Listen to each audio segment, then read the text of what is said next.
This is the Guerrilla Social Work Podcast, your crackerjack clinical insurgents pitting evidence against anecdotes, with your hosts, Jeff Redheadophile Moore, and yours faithfully, Mace Warren. Jeff and I are both forensic psychotherapists that specialize in the clinical treatment of folks involved in the criminal justice system. We love sharing our misguided musings with all of you, and we thank you so much for your ongoing listenership. Today we sit down with Hilary Hislop. Hilary is a certified social worker with 6 years of experience working in the social work field. Out of those 6 years of experience, she has worked with troubled at-risk youth, homelessness, substance abuse, and sex offenders. Hilary specializes in cognitive behavioral therapy, case management, and motivational interviewing. Hilary is a powerful force in the workplace and uses her positive attitude and tireless energy to encourage others to work hard and succeed. If you haven't already, take a hike over to the 5-star rating and go ahead and punch it right in the throat. Do it now. Stay away from that 1-star rating button. Those of you who do 3 stars, you guys are weirdos. I don't even want you to listen to the show anymore. Just kidding. And now, on with the show.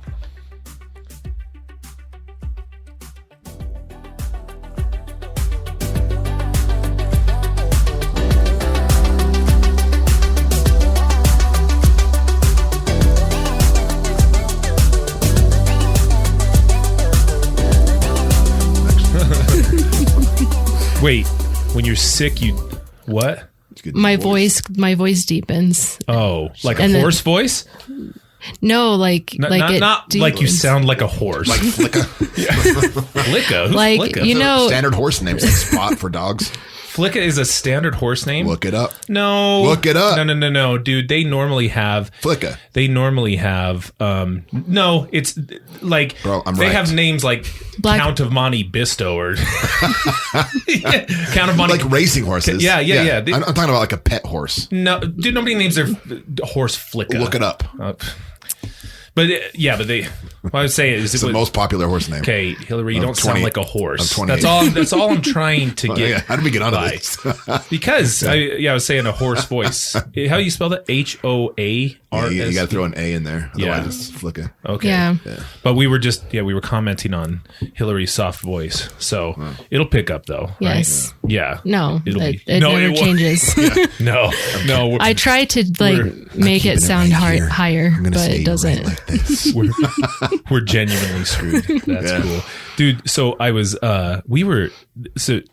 you oh no, you haven't gone through this, Hilary, but Jeff and I, one of the things that I actually was thinking about when I invited you on here was because you got us onto that documentary Untouchable, right? Yeah. So Jeff and I, we did a reaction video. We did a reaction video to that, and it was going to be like a 3-part series. And then the first time that we did that, I just forgot to feed. Did you notice how loud the audio was in our headphones? Did you notice that? I noticed. No, I didn't pay attention. Your ears are just blown. They're huge. Yeah, I know they're huge. Yeah.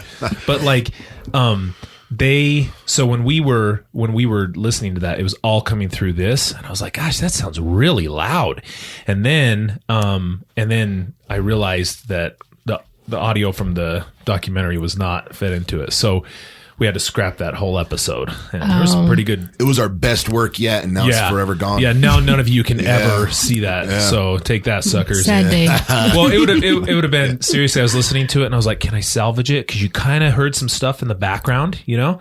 But it was really just us sitting there in complete silence, and then every now and then commenting. It'd be like, oh, so horrible. Sucks. So we'll do it again. But that's a pretty crazy doc, man, for sure. Yeah, it's pretty hard, like doing groups, but I think it's very beneficial for them. Compared to, I was wondering, because when you're doing groups, like in the past, Jeff and I have seen like old school treatment plans from other programs, and one of the assignments or group work was that they watched The Woodsman, and that's a drama with Kevin Bacon, and who's the rap? Mos Def. Mos Def is in there, and that's his PO.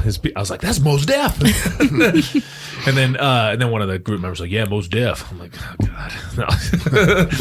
You like most definitely. Yeah. Okay. All right. You got it. So, but no, I was watching it and I watched this with the clients and I was like, what's this? And it was just a leftover relic from the previous program. And then all that we got from it really was, oh yeah, it's kind of like that. You know what I mean? That's about it. Like clients could say it's kind of like that, but that doc is, I mean, like it speaks to a lot of like stuff that they have to go through and maybe some of the, like how it got there, the origins of that stuff. Yeah. Because I think it's kind of important, but I don't know how clients reacted when you showed in group. The first session, it's the very first part of the movie. So that's a pretty like hard session for them to, go through because of the language that's used in it, and that lobbyist dude is he's just out to slit people's throats. So they have a hard time with that. So I try to process like what their experience is like watching that, and they're like, that's exactly what we go through on a daily basis compared to other people don't have to experience that. So they end up kind of like relating to it. What's the general mood, I guess? Do they get all riled up, or do they kind of get like, yeah, this is what it's like? Some of them get really angry with it. How do you deal with that? See ya. Good luck. Dials the cops. Yeah. Well, she calls the cops on them. I have them just kind of get like I let them express themselves before they leave, and I'm just like, if you need a little bit more time after group, I'm totally cool with like, processing some more with you, so that you're not leaving completely so pissed off that you're going to go do something stupid. Luckily it's in Florida, but it's like, and it's so far, the I guess the offenders that they picked, those were, I was feeling those a little cooked. It was a little cherry picked because the two was, we got the old man and we got the girl, right? That's right. And then I was like, and you watch it and you have some sympathy for him, right? Mm-hmm. Like you're just kind of like, you can't help it because I mean it's not. So I wonder, especially the girl. Yeah, does it kind of continue in that vein, which is fine, but does it? I mean, well, no, we shouldn't spoil it. I want organic because you've seen it and I haven't. That's right. So I want some organic reaction to it, but I kind of, the general theme of this was, and I don't know, I'm really curious how it ends or where it goes because, and also, and again, we don't need to get into it, but how his daughter ultimately reacts to it. Because sometimes I think that it seems like he's so hardcore. It's almost like, is it about him or is it about his daughter or is it about future? Like, is this we're like, 15 minutes in and I'm like, seems more about him than anything. You're right. Yeah. You know what I mean? That's what clients comment on, like where it's like he has like some guilt and shame around not being around for his daughter. When he could have helped prevent a lot of what happened to her. Yeah, which makes sense. And so he's like reacting now, and like so now he's over the top he's like super pissed off, and now he's just trying to take it out on everyone else that has to do with it. Right. Yeah. Well, and that to me, when I was watching that, like compared to, because it's tough in this regard, because like I was thinking about the experiences that you've had and how you relate to clients and like how like kind of important that is. And it's weird because you would never, I don't think you could ever have a client who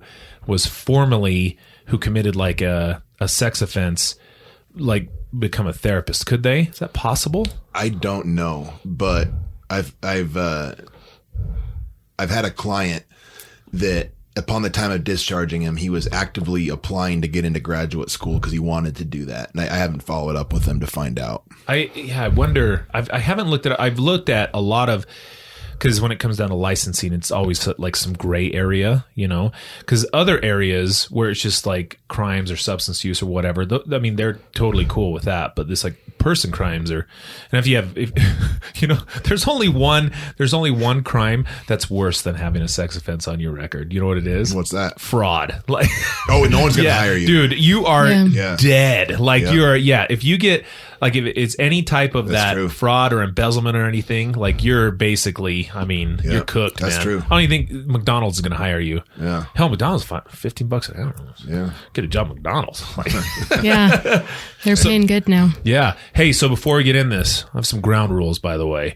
Yeah. We collectively cannot use the word journey at all. We will not be talking about Hilary's journey one bit.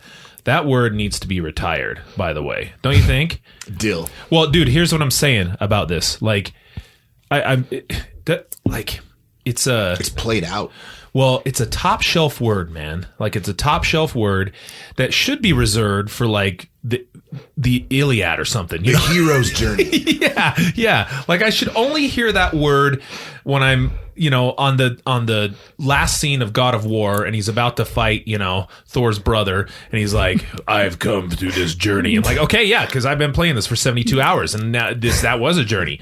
I don't want to hear about your job at Denny's being a journey. You know what I mean? Like this is Started out washing dishes and it's been quite the journey working my way up to GM. But it's on the gram, dude. They're like, just wanted you guys along for this journey. I'm like, dude, you're working at Denny's. And nothing against Denny's. I mean, we all got to start in the mailroom. It's not a journey though. It's not. Yeah. Just Be real. Yeah. Just say, hey, I'm working at Denny's. Give me a like. Like, I mean, that's it, or whatever. Do they have likes on Instagram? Yeah, that's the hearts. The hearts? Yeah. Oh, that But sounds it's lame, considered though. a Heart me? Well, yeah, because like it's just a heart that you like click on, and that's considered a like. Okay. With that said, tell us how you Yeah. No. So I am genuinely impressed with Hilary. That's why we brought her on today. So I was just thinking, like, well, I don't know. Like, first of all, how did you even come to work for us? Like, how did you want to get hooked up with us or anything? Because it sounds like it was through a previous guest that we've had, right? Yes. So I worked at Davis Behavioral Health at this time, and my boss Brett Bartriff. Shout out to Brett. So he was a guest on your guys' show, and he was talking about the program that he helped create and that I was working for, which was the Recovery Support Specialist team. I looked that up. It's the least downloaded episode we have. I'm kidding, Brett. I'm kidding. So I was interested to listen to it. So I listened to the whole episode and it just was really interesting. I thought you guys were interesting. And so I started listening to more episodes, and then I started my master's program, and I had to pick an internship. So I could have just stayed there and just made it a little bit, easier transfer over. But I was like, no, Brett, I want you to hook me up with the Alpha guys. Nice. That's cool. So he reached out to Jeff, and then the rest is history. Yeah, that's right. Yeah. So, and how long have you been working with Alpha? This is 3 years now. Nice. Yeah. Okay. Wow. Time flies, dude. No kidding. Yeah. Yeah. I don't know. Half the time I don't even know sometimes like how long people have been with us. Yeah, we just kind of stumbled across that. It had been 3 years. Yeah. Dang. This March. Yeah. That's way cool. And you have a pretty big announcement too in recent, this last month, right? In February. And what happened then? I passed my CSW test. Holla. Yeah. So, and that was, now that test, I swear, like it's pretty infamous. You know what I mean?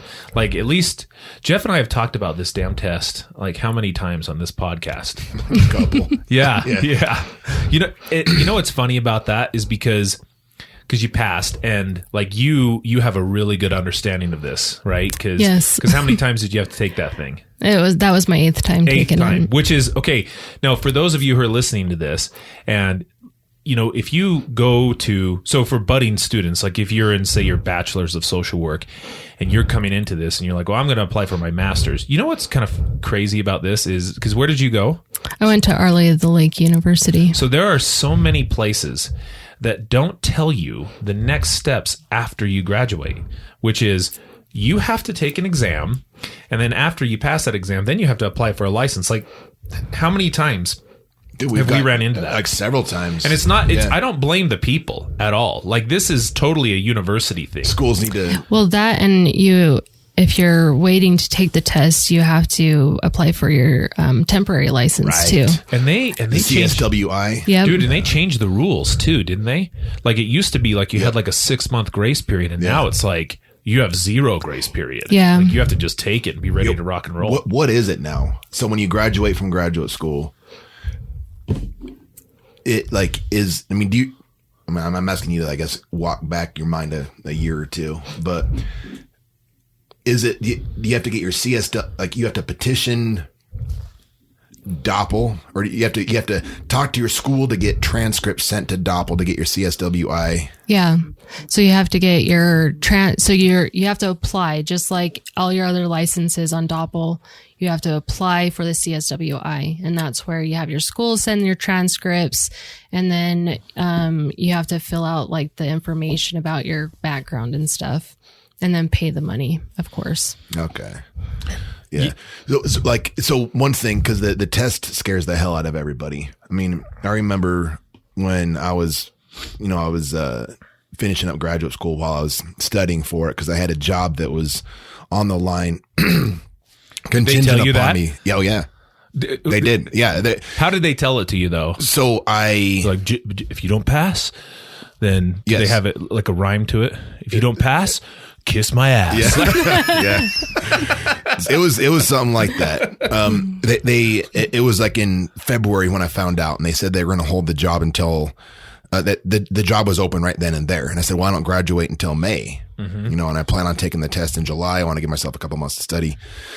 Long story short, they said, well, the job's open now. You need to take it like as soon as you graduate and pass it. We'll hold the job until then. And I did, but I guess my point is that like, I legit took years off my life stressing on that damn thing. And I can you imagine have like homelessness fantasies and stuff? Yeah, no, I thought my wife was going to lead me. He was telling me about it. He's Yeah. like, I was thinking of myself in the gutter. Yeah, I Or was. Scraps. Yeah. Like I completely catastrophized that shit. But, I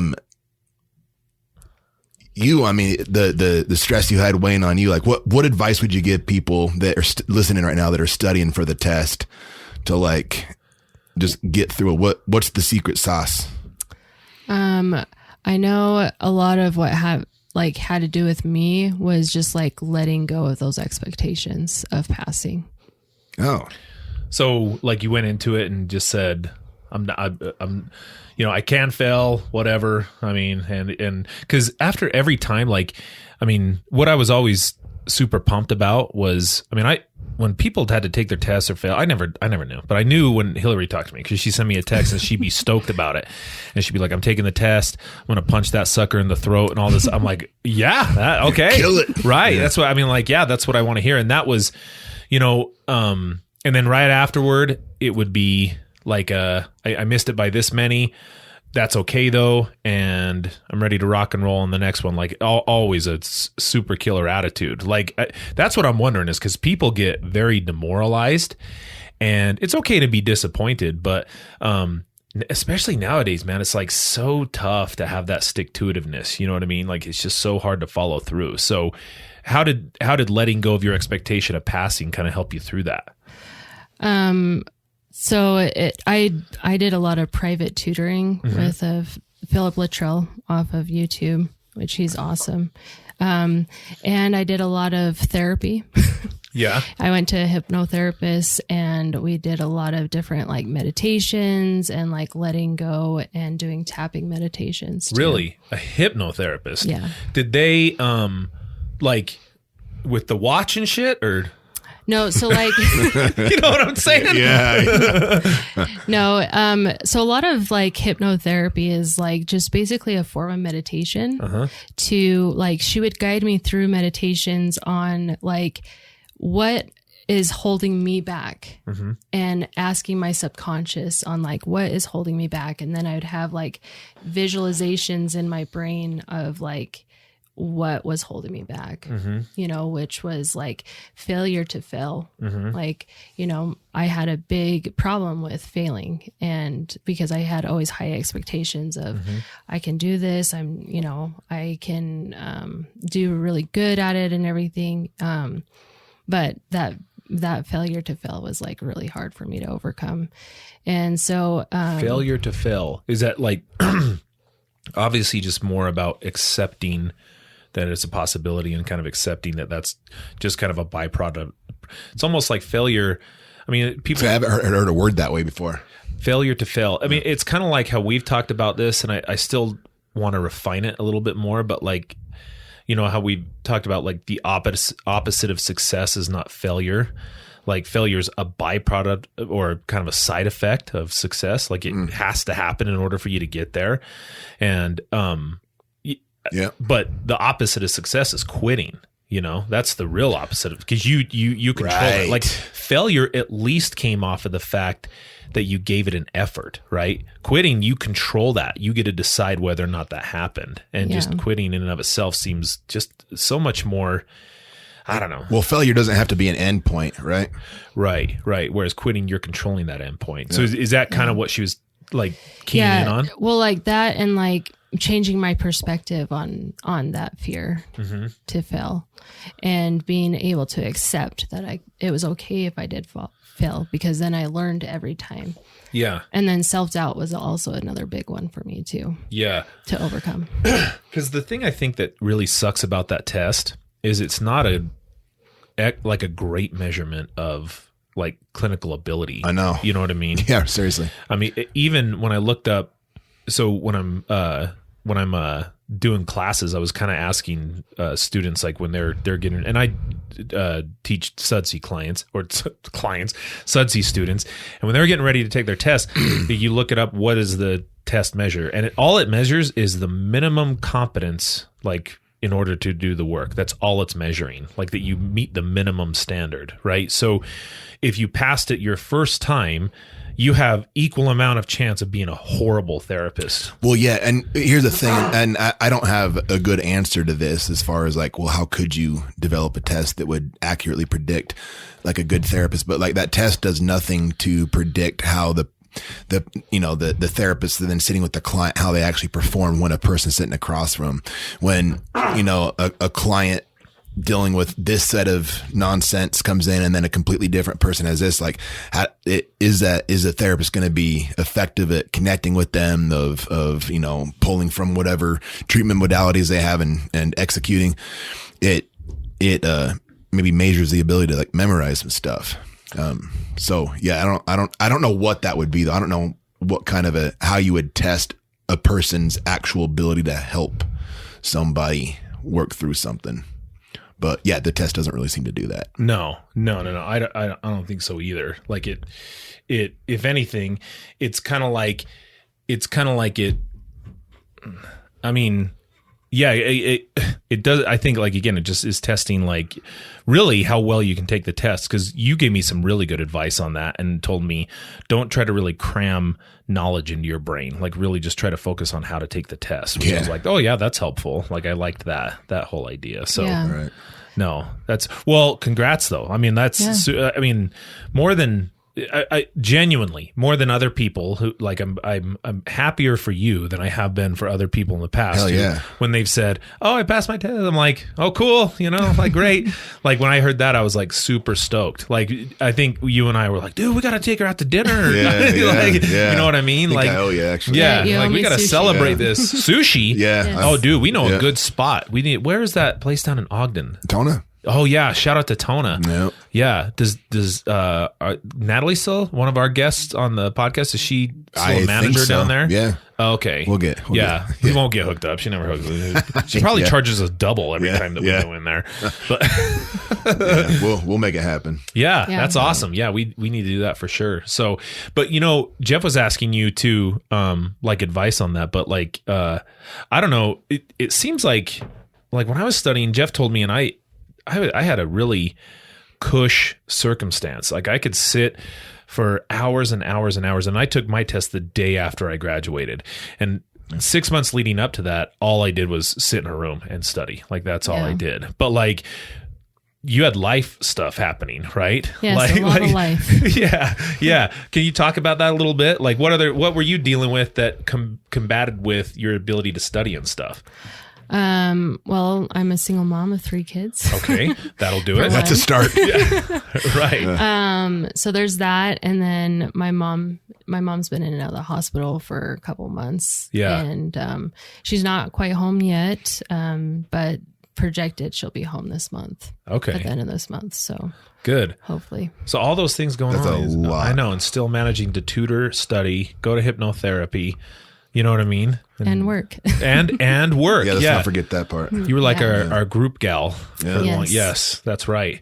Yeah, because we were that's where I looked at it and I was like, no, Hilary's like talented. You know what I mean? And and she does really well identifying with clients. I was like, no way, man. Like we got to figure this out, you know? So a lot of our Beat groups. this damn test. Yeah. A lot of our groups don't have to be, you know, facilitated by a licensed therapist. We're like, oh, let's just kick her the groups, man. Yeah. So yeah. Yeah. And a lot of like what I learned from that field dude was like, learning how to break down the questions so that you're knowing what the key information that they're wanting as far as figuring out what answer is correct. And then also he said, don't let one person, one situation or anything to affect you to be able to go in on test day and kill it. Yeah. So, Luttrell? Yeah, Philip Luttrell. Philip Luttrell. Philip Luttrell. Shout out to Phil. Yeah, YouTube. Check him out. Dude, that is so true. I was looking at some of those test questions, and like one of them was it deliberately throws you like red herrings and stuff. Like it's like, you know, a 36-year-old Hispanic male comes into your office with a history of PTSD and schizophrenia, and all this history of stuff, you know, and then it goes into, you know, like it throws a little snippet in there, and it was like, what would you do first? What's the first thing you should do? And like, of course, the answer is like informed consent or something. And you're like, wait, what, he was 36 though? Okay, like, he's Hispanic. Yeah. Oh, he's got PTSD. Oh, okay. Yeah. And he has schizophrenia. Yeah. Do Hispanics look you in the eye? Oh, yeah. Okay. What about machismo? I'm like, what? Yeah. Who cares? And it's like informed consent. Like it's just one, like real simple. You know what I mean? All these damn red herrings and shit. Like, But you're so focused on nonsense. Yeah. And it like you're like, you panic, you know? Yeah. And I, when I was taking, and I tell this all the time to like, and it works different for everybody is what I've learned, but I was taking these tests that gave you answers, and I went through a practice test the first time, bombed it, and I was like, okay, I give up, you know, like, and then I was like, okay, hold on, let's figure this out. Yep. And then I started going through each one of them and looking at the answer and why the other three were wrong and why this one was right. And I was like, oh, okay. Yep. Like that was super helpful for me to kind of get through that. But man, it's just such a silly measurement. You know what I mean? Yeah. Because it doesn't speak to, like, I think more than a lot of the therapists that we work with, I think you have a really unique ability to have empathy and identify with clients, and they identify with you. And like, what is it about like your history that you feel like your life story that kind of brings you to this point that you feel like clients can identify with really well? And what brings that? Because I don't know, sometimes we bring that. It's hard to even identify sometimes with clients because they're like, oh, what have you gone through? And I'm like, I don't know, I was a little shit when I was a kid, so I kind of know what you're going. I was like, no, you don't know what I'm going through. So I don't know, what is it, what's your life history that feels like you do better with clients identifying with you and working with you? I think a lot of it is like, you know, in the introduction like session of groups is to like, you know, to introduce yourself to the clients, right? Uh-huh. So even when new clients come into my group, I try to remember to like introduce myself, but sometimes I forget. But part of that is what brought me to the social work field. Yeah. And so with that, it was basically me being in recovery from substance abuse. Uh-huh. And I know when I started going to school for nursing because I got my CNA. I was like, oh, I want to help people. I want to go into nursing. I got this. And then I started taking like prerequisite classes for that. And I was like, this is not for me. Was it really? because CNAs, it's like, if you're going to be a nurse, there's no way around it. You're At one wiping point or butts. another, you have to wipe an ass, right? Yeah. Well, I had to What? do my internship. Seems like you could pay a fee. Initiation, bro. You know? No. I had to go do an internship to get my CNA. Yeah. And I had to do hours at like I can't remember what the retirement home's called, but it's right off of in South Ogden. Yeah. Shady Oaks. No, I'm making that up, dude. It's called something different, but when I did it, it was like something manor. But Shady anyways, Oaks Manor. Yeah. There's some generic nonsense like yeah. that every time. Yeah, but the problem was I couldn't get a job with my criminal background. Yeah. And so it was really hard for me. It was really discouraging. And so I was like, well, I'll just focus on going to school, being a mom. And because I was living at home with my parents, so I was able to not have to have a lot of different bills. So I was able to just work part-time. So when I started doing like classes for like other intro classes, I took intro to social work, and I was just like, oh, this is the field. Oh, yeah. Then I can go into, and I can be a therapist, or I can try to, go into lobbying or whatever to help change policies if I want to. Yeah. And so that's mainly why I went into social work. What was it about that class? Like what that you're, because you were thinking CNA, the prerequisites in that field steered you away. You got into intro to social work. What grabbed your attention? I think it was mainly like where I'm able to help people that also have a similar background that I did. Got you. So you were hearing stories, like you're going through social work and you hear like obvious, they just refer to clients and things that they've gone through and so on and so forth. And you feel like as a result of having been there and done that and those life experiences, I mean, there's an obvious parallel between what you've gone through and kind of what they've gone through. Yeah, because I also did the court order treatment too. And so especially for those resistant clients that they're like, oh, this is just BS that I have to do this. And I'm just like, I understand because I've been there. But there comes a point to where you can decide if you want to work on yourself or not. Yeah. Because that's all treatment is working on yourself to be a better person so that you can, live a better life. So wow, I did not know that. So your criminal charges had a court-ordered mandate attached to them. Yeah, I had to do a substance abuse treatment through JJS. How was that for you? So juvenile justice services? It was... Oh wait, is it JSS? JSS. No, not JJS. Sorry. Some series of letters and Judicial numbers. Supervision Services. Oh, okay. Private probation. Yes. Gotcha. Okay. Yeah. Right, sorry, my bad. Gotcha. It wasn't JJS. No, I wanted to work at JJS at some point, but then so what was that like? What's that like being told you have to go do this, and if you don't, then what was the consequence? Going to jail. Okay. So what was that like being told, like, you have to go do that? Where was your motivation at that time? My motivation at the time, because I was a new mom, my oldest daughter was only like 2 to 3 months old. Oh, no, that is so young, dude. When I did my assessment with them, and I just thought it was BS. And my whole plan was to, get through it, get off and start using it again. Yeah. To be honest, that was my plan. Okay. And then like there was something that like just clicked in my head at some point that I was just like, no, I don't want that lifestyle anymore. And I need to do better for my daughter. Wow. Was it like a thing, like an event that happened, or just sort of the gradual, I don't know, living a sober lifestyle, going to classes, like it just sort of wore on you, or is it not really a dichotomy like that? Well, I think it kind of was like a little bit of both, to the effect of like, when you get to a point of being in recovery for so long, it takes your brain 12 months for it to heal majority of itself. So it takes a good 12 months for you to get back to somewhat normal of a brain. What was the drug that caused you the most problems? Heroin. Okay. All right.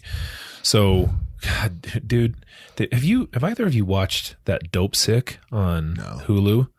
No, I haven't. Oh, it's dude. I watched it and it's like, so if you haven't watched it, you should. It goes through like, so this is from the who's the family that made OxyContin? Now I forget their names. Unimportant. The Koch brothers.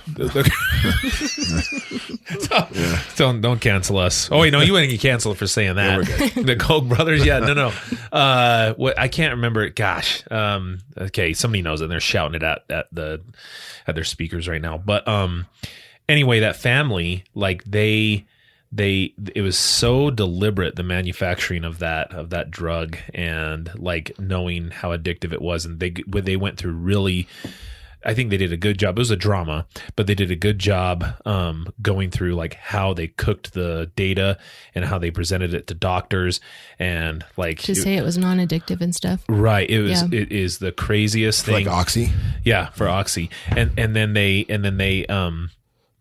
got through that and yeah, it just is, and how long it took, like everybody shouting from the rooftops from the DEA to like, attorneys generals and looking into everything, and then finally the FDA to change something, and even then it still kept going. It's so crazy. Like they did a good job of pointing it out, and then I mean it's in a lot of ways that's how like a lot of the stuff became brilliant. But it's a good watch. You should watch Dope it. sick. Yeah, good stuff. Has Michael Keaton in it. So is that what you got in trouble for then? Was heroin?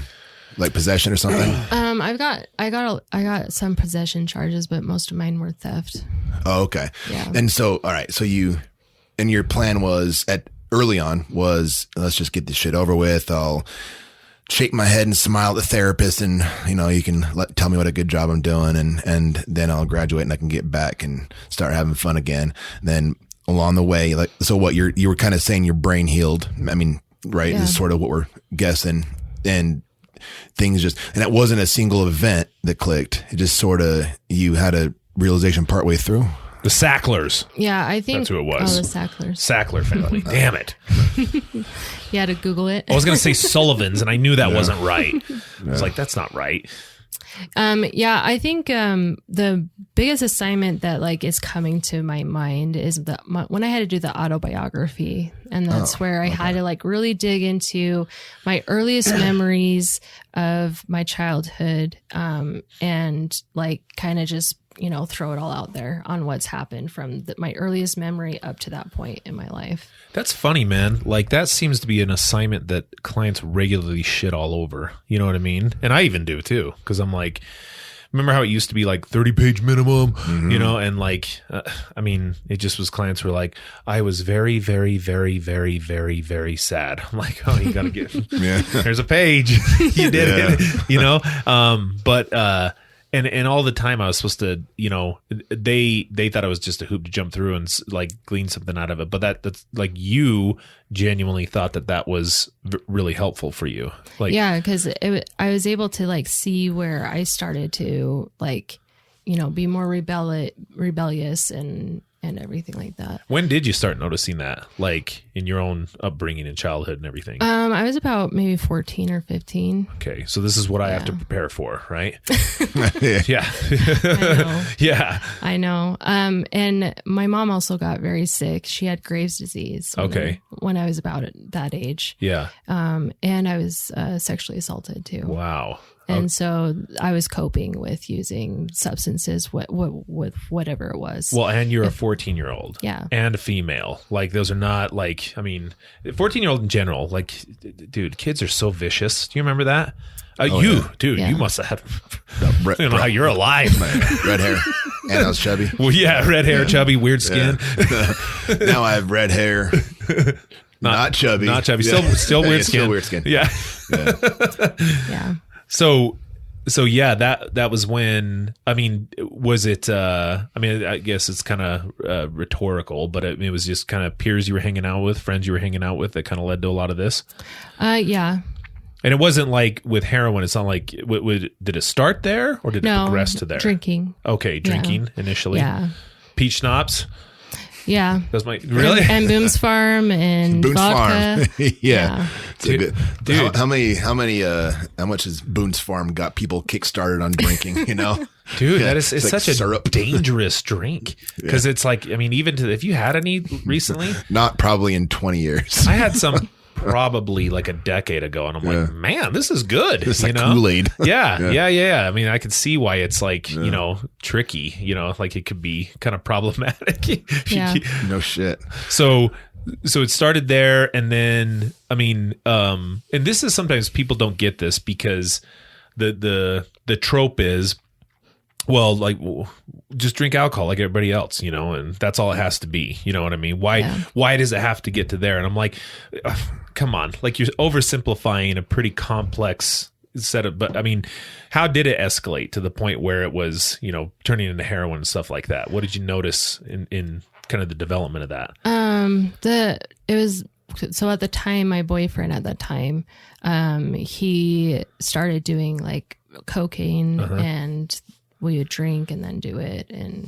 And then it just progressed to doing like, I would do whatever I could get my hands on, really. Like I've tried everything under the sun as far as, at that time, what I could get my hands on. Okay. So yeah. And this was just, I mean, part of the, and was it a lot of numbing out? Was that, you just kind of wanted to I didn't know how to cope with what was happening in my life. Like my mom was on her deathbed, and, I was getting sexually assaulted. And so it was just like, I didn't know how to deal with it. And nobody to talk to either about those things. At the time it felt like it was fun. Yeah. You know? And that's the shitty part about it. Like, I never try to glorify it, but I'm like, dude, if drugs, like if they weren't so effective at helping you cope in the short term, nobody would ever do them. Like they are incredibly effective. I'm not condoning it. They work. I'm saying that the fact that they work and they work so well is why it turns into a problem, because it turns into the long term of it. Of course, we can all look at the side effects of it. We've heard this story before, but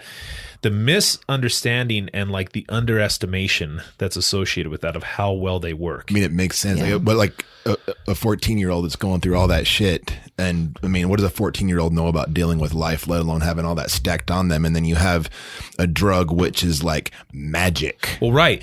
So this is what happens. And this is why I think it's like, and I'm really actually pretty grateful, you know, I wish, kind of like how we were talking about Untouchable.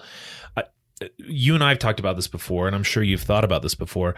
I wish our culture and you know, people would just do better about realizing that, you know, just so somebody has an issue, whatever the issue is, and yes, if it has a stigma attached to it, just throwing hate at it isn't going to work. Like, I mean, if you want, you know, unless it's, we're going to dump them on some island somewhere or lock them up and throw away the key. So unless that's the goal, you have to realize this. And so what I appreciate is that it's come around to, you know, now I see a lot of billboards all the time. It says, you know, the epidemic and heroin pills, it all kills, like naloxone, Utah, all good stuff, right? Whereas before, I mean, it was very shameful. Right. You're a junkie, you're a degenerate, all this other stuff. And like, I just think, okay, take heroin out of it, because you take heroin and that word has a lot of power, right? Or cocaine, a lot of power. And if I just said, okay, hey, so you're dealing with this emotional fallout and this trauma from being sexually abused. You have, you know, parental issues, that you're dealing with grief and loss, and you're all emotional, and you also, you know, are a teenager. I'm going to give you this thing, and when you take this medicine, all that's going to go away, and it's going to go away in like 10 seconds. Like, hand it over. I'll take it. Right, yeah, exactly. Right. Yeah. Now the thing is, you know, if I say it's heroin, okay, now that's got some connotations to it, but I'm saying like just the idea of that, which is exactly what it is. Right. Like, so I just tell people, pump the brakes, man. Don't shit on that as if this is a character flaw. Stop and think about it. It's not a character flaw at all. Yeah. It has nothing to do with it. Like, who wouldn't want relief from all that garbage, you know, that's going on in your life? I think it helps with kind of taking away that idea of it being a character flaw when you have like someone like you that's as open as you are. Like, look at you, like you're talking about some heavy stuff, and just, this is what it is, you know, like factually describing it. And so do you, and I know I kind of stopped you like partway through your story. You can kind of get back to that, but like, how much of this do you decide to share with clients? Because let me qualify what I'm asking. Because you said that you'll have a client that's like, oh, this shit's dumb, and you remember thinking like that when you were first started in with the court order therapy, and at that point you decide, okay, maybe I'll share a little bit. How do you gauge what to share with a client based on your own background? Yeah. Well, I went through a training too, as like the peer support specialist training, and my old job that I did with the recovery support specialist team at Davis Behavioral. They helped teach me like, okay, this is sharing enough information, and that, you know, and it's just using your own judgment, really. So like, for instance, those clients that are like, this is just BS. Like, I don't feel like I need to be doing this. And then at that time, if they don't already know a little bit about my story, I'll be like, well, I've been there. I've been in recovery. I celebrated my 14-year mark this last year in January. Okay. Right. How do that, so I'm sure you get a variety of reactions, but if you had to kind of give me a general, how do most people react when you tell them that? There's like, oh, wow, that's pretty cool. Okay. And then it seems to kind of maybe break down that barrier of that wall that they have put up. And I would just think so. That I'm just some person that read a bunch of shit in a book. So it's usually a pretty positive response. Yeah. Do you ever get anybody that's like, tries to play it like you're like a hypocrite? Like, well, you've done it. How are you going to tell me what to do when you've lived that way? Or is it? I've never had the hypocrite. It's usually the like, oh damn, this person understands me. So that's usually the reaction.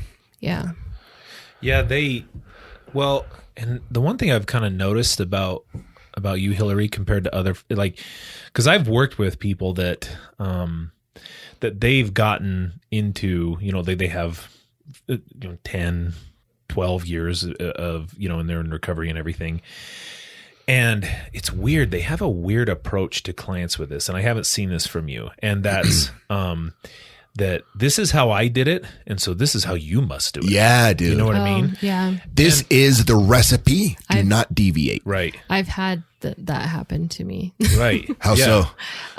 So that's why I don't really do 12-step meetings is because of that. Yeah. Okay. Because don't get me wrong, 12-step meetings, they are awesome and they have a purpose.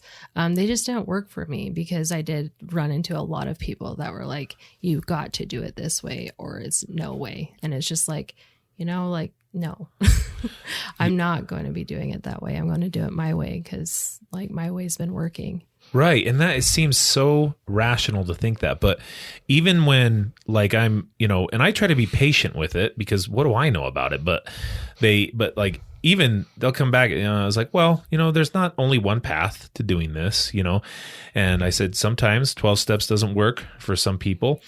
But then they double down. It's because you're not working the 12 steps. I'm like, well, it's a nice circular reasoning. I mean, I guess, but I'm just saying it's because it's more so than anything, it gets, there's a fanaticism attached to that, which I have to give it some credit. You know what I mean? So I think those type of programs are genuinely helpful for some people. Yes, and definitely. What's bonkers about it is it's like they believe in it so much, it almost gets them mad at you that you don't believe in it. You know what I mean? Yeah. And think about that though. I think I gave it a comparison. Like if you found some weird cure to something, a disease, but nobody believed you, how crazy would that make you? And it was like a serious disease. And you're like, no, I'm telling you, this is what you need to do. I'm like, yeah, get the hell out of here. That ain't going to work. I'm like, no, I'm God. That's the only way that I can rationalize in my head how they get so fanatical about it. Cause it's almost like they get mad. And I'm like, well, it's probably, I'm guessing here and maybe you have some insight into it, but it's like, a lot of times before a person that has addiction issues finally gets it together and, they've achieved some sobriety, it's like they probably tried 12 different times before they find the secret sauce and, the version that works for them. And so it's like in their mind, they're thinking, no, I've tried 11 other ways and the 12th one is the one that works. Wait, don't waste your time on those 11 other ways. This is what it is. And again, I don't know if it's something with the personality. You said 12, it's 12 steps, bro. That's right. Yeah. Told you it's 12. sorry. Yeah. So I'm just guessing here. What do you think it is as far as why do people hold on to that so strongly? And I guess maybe share how I guess you kind of explained how you broke free from it and that you didn't like it being done to you, but yeah, because I've read the whole recovery book from Russell Brand that he talks about the 12 steps, but in his perspective. And I liked it a lot more because growing up in a very religious home, it was very hard for me to wrap my head around the language of the 12 steps, and some of those people that are just like this way or no way. You're not going to be sober if you're going to do this. And it's like, well, I've stayed sober for this long and I haven't done it. Like I was ordered required to go to so many 12-step meetings, which is fine. I learned a lot in those, and I did start to learn about my own spirituality, which I think has a huge impact on people staying in recovery. Is their own spirituality, them finding their own connectiveness to other people, because we are social beings and we want that connection to others, and having that support. And it's so hard, especially for our clients, when they're so ostracized against, from everybody. And sometimes it's even their family and they don't have any friends. And so it is really hard for them. And so finding those things, I think, really helps with when you're in recovery. That's what's up. Yeah. Well, and that's kind of like that whole, I like finding, cause what's the step that talks about a higher power? And the first one? It's the first one. Okay. What is it? Well, it's where like you finally acknowledge that you have a problem and you're willing to give it over to God. Yeah. Okay. So I'm powerless. Okay. I'm powerless. See, cause that's weird. But I've kind of, and I was listening to a doctor talk about this, but then I've reframed it in my own head about how this goes, because powerless just means, essentially like not without assistance. I can't do it's not that I'm powerless. So I can't do it by myself. Yeah, dude, I'm powerless to fix my damn car when it breaks down. Okay. But I can take it to a mechanic who can. By the way, I don't want to learn how to fix that because I want to get grease on my hands. Okay. So I'm just saying, like, powerless is not like because it's weird as a therapist. I'm like, oh, no. I don't want to be teaching my clients that. My whole objective is to empower you. You know what I mean? But powerlessness just admits that, well, not without assistance, but then like in a higher power, like the way they described it is it's more than just like the whole idea is this is more than just me. It's not just me. Like this is a connectivity and interconnected with other people that, and I actually got that from, sorry, I don't have a cough. Somebody told me to get a cough button. What the hell is a cough button? You press it so you can cough, right? I guess, but why? Just cough, bro. Yeah. Anyway, a cough button. Get the hell out of here. I don't want to hear your cough. But I was watching a completely unrelated video, but it made me think about this. Like, have you ever seen that Milton Friedman, The Pencil? No. Oh, dude, it is so good. It is so good. I can even pull it up, but the whole idea behind it is that like an economist or something. He is an economist, right? Okay. But he basically, I'll paraphrase, but basically he just talks about, he holds up a pencil, right? And it's the simplest product on the planet. And he just says, nobody in the world can make a pencil. Nobody. Oh, I get you. Right. Yep. And I know what you're talking about. And I'm like, I probably could. But then he breaks it down and he's like, okay, where like the graphite came from to make the lead came from a mine that had to be shipped over and blah, blah, blah, or whatever. The wood probably came from, I don't know, probably came from this region of the Brazil world. And went through this machine in this place. And what about the yellow paint? The yellow paint sent here, and then the rubber, the metal that holds the eraser on. And he's like, all these things, all these people were working together to create this product, and you can buy them for like $1 for 1,000 nowadays or whatever they are. And I'm like, that is pretty incredible. Like when you really think about awesome. That, the interconnectedness between people.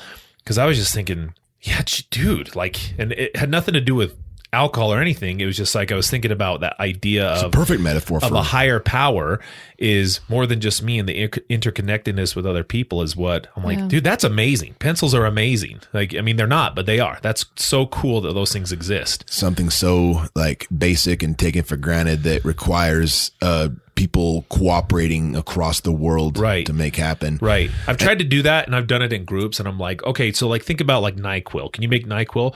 Of course, some dudes, I can. I know how to do it. I'm like, no, you don't. Yeah. No, you don't. You got some dextromethorphan in your pocket, bro. Yeah, I do. I was a genetic engineer. Okay, dude.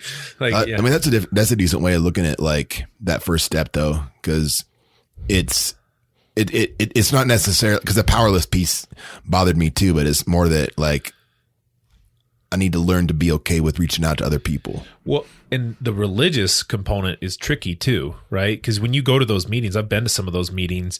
Like I sometimes will have my students attend that, and I'll attend it with them. Like we go to in the rooms, and we'll just crash a session, keep our camera off and watch it. And I mean, everybody's talking about God the entire time. And I think that can be really intimidating when you're talking more about spirituality, which is a little bit different. You know what I mean? And, but it's also how it's delivered, like who's the messenger? I'm bringing this message to you. Cause that's where the fanaticism attached to it, it worked so well for them. And I think they care about people. I think they genuinely care. And then they're mad because you're not buying into it. But then, like, we were on a road trip with one of our good friends the other day, and he's LDS, and I mean, or is that PC now, or do you have to say? You get to say full on Latter-day Saint. I'm not doing that. I'm sorry, guys. He was a Mormon. Yeah. Okay. He's Mormon. Yeah. And like, I mean, I've had when I was growing up, like when I was living with our polygrapher Ed, he had missionaries coming over and talking to him, and he was just being nice, and we were always really nice to him, and it's just fun to talk to him. It's not like we weren't being jerks. We weren't like making fun of him or anything. And but I was always listening to them, and they're just so they just know the basics and everything. But I'm like, if that was, imagine like how he was talking to us about like religion and all that other stuff. I'm like, dude, this is the coolest thing I've ever heard. I was like, geez, am I Mormon now or what? You know what I mean? Like the messenger, whoever's talking about that, really has to bring it in a way that you're going to buy into it. That was the most captivated I've ever been with that. Right. And then if I feel like if they were able to get that down, that would be a much more solid program. But sometimes the messengers are just, I think they make people feel like crap about the whole thing. Yeah. So, I've met some really good people that are pretty good messengers of the message of the 12 steps. So, but you're saying you don't necessarily roll with 12 step. So you like, what is your approach for explaining? So clients probably ask you like, well, how'd you get clean? How do I get clean? How do you answer that? I call it my aha moment. All right. Where, I was just tired of being homeless and being in and out of jail, and tired of the lifestyle that you have to do in order to not be sick.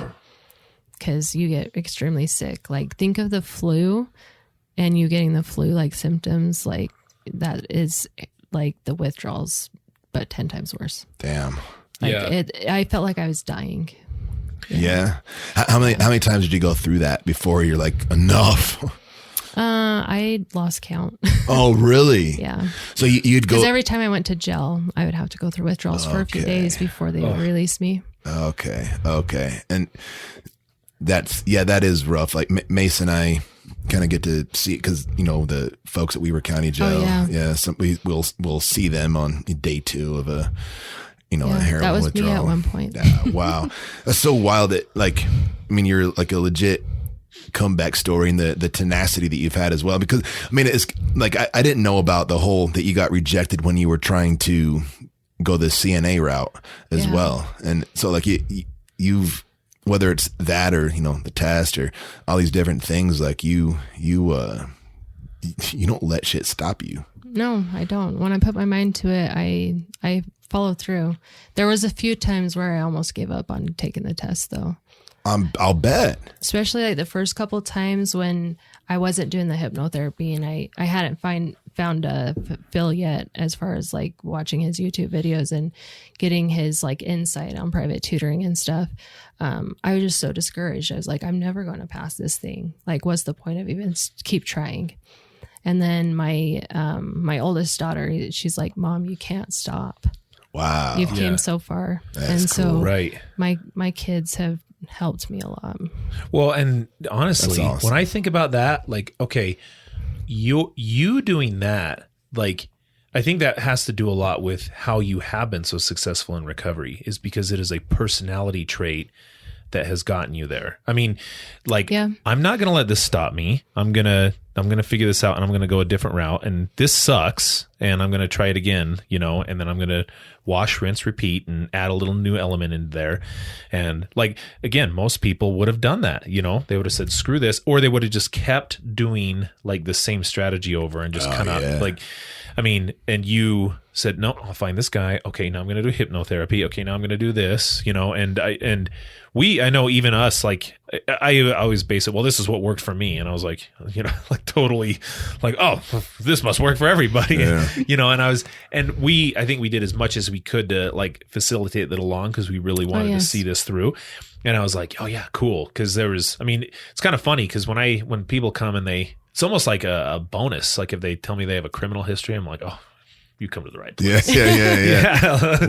we do let's the get you story. on board. Yeah, you know what I mean? So, so any like, that, no, that's just awesome, man. That's super cool. I'm glad you stuck with it and you didn't give up because that would have disappointed me. I'm like, geez. Yeah. Especially like those first couple of times, like I missed it by a lot of points, like 17 bombed points. It, huh? Yeah. Like, and I'm just like, I'm never going to be successful at this test. Well, hold on. So the most when you bombed it, you missed it by like 17 points or something. What? Yeah. Out of the times that you didn't pass it, what's the closest you got? It seems like you came within a couple points. I thought one. Yeah. What? Well, what's worse? The 1 point. Yeah. What do you do? Because you get the results immediately. Yeah. What did you do when you saw that? When I saw the pass or the fails. No, when you passed. When I passed, I didn't believe it. Yeah? Yeah. Like refresh. I know. So they do things a little bit differently, like where they don't show it on the computer screen anymore. Oh, they don't? Oh, that's lame. You have to wait till the testing proctor like comes in and escorts you back out, and then the other testing proctor like hands you your results. It's probably because like people like explode in fits of either rage or celebration. I mean, me too. I did. I jumped. I screamed. Yeah. I yelled at the guy that was across because he looked at me. I'm like, fuck yeah, baby. Yeah, same. Yeah. So when she handed it to me and I saw that it said pass, I was like, and I looked back up at the testing proctor. I was like, does that really say pass right there on that paper? And she's like, yeah. You didn't believe your eyes, huh? No, I didn't because I was so used to just getting the paper and it just said fail. And then it would tell me how many questions I missed it by or whatever. Yeah. And I was just like, yeah. And so like at that point, I was just like, when I went in to take the test, I was like, well, it is what it is. Like, you know, whatever the results will be, that's what it will be. And then when I got the pass, I was like, really?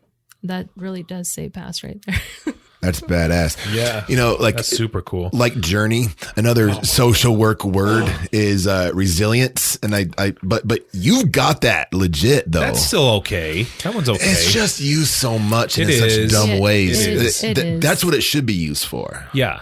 Like whether we're talking about the test, the recovery, that's resilience. But man, it's dumb. Yeah. Yeah, no, all those things are true. But yeah, it's no, that's awesome. We're super grateful that you're here. Super grateful. I'm really grateful for your guys' support. Oh yeah, absolutely. Of course. Yeah, we're happy to be there for you. So, well, should we wrap this up? Yeah. Yeah. So you got to come on here again, huh? Definitely. We should do a bar truck reunion. That'd be awesome. Him come on. Awesome. I just saw him like Hilary. a few days ago. I know. Yeah. I think it's funny because I have people somehow or another, people who work with him every single time reach out to me and say, so like, he's still, really. He's around. Yeah. And then I used to see him every now and then, but yeah, I miss that guy. I like him a lot. Good dude. Yeah. Really good dude. Genuinely good dude. So you be down for that? Yes, definitely. Okay. Even though you had to, come up, you have to drive too far, right? Well, I was at the Salt Lake office. Oh, that's a drive. You guys were right on. You guys were pretty good on time too. Not like those one people who were way too early. Those, if you're not 15 minutes early, you're late. Like, No, actually, you're 15 minutes early. Yeah. But okay. So cool. All right. Anything else you want to say before we wrap up? Shout out to Cottages of Hope too. They helped me expunge my criminal history. Nice. Hell yeah. Nice. They are a very great resource for a lot of different things. Cool. Yeah. Beautiful. Okay. Awesome. Nice. Okay. Well, thanks, Hilary. Yes. And that about does it for this episode of the Guerrilla Social Work Podcast. We hope you enjoyed the discourse between Jeff and I, as well as the lovely Hilary. Hilary, thank you so much for sharing your story and your talent with all of our clients, and it's been great to have you on board. You can find us on Apple Podcasts, Spotify, YouTube, or wherever you listen to podcasts. Please help us grow by walking over to the 5-star ratings house, knocking on their door, and when they answer, kick them right in the shin. And again, if you're that 3-star rating guy, man, call me, because you need to get into therapy, bro. Okay, I'm just saying, you need help. 3 stars, come on, son, have some dignity. At least give it 1. Just kidding. Anyway, we'd like to stay and chat, but we're lying. Good night.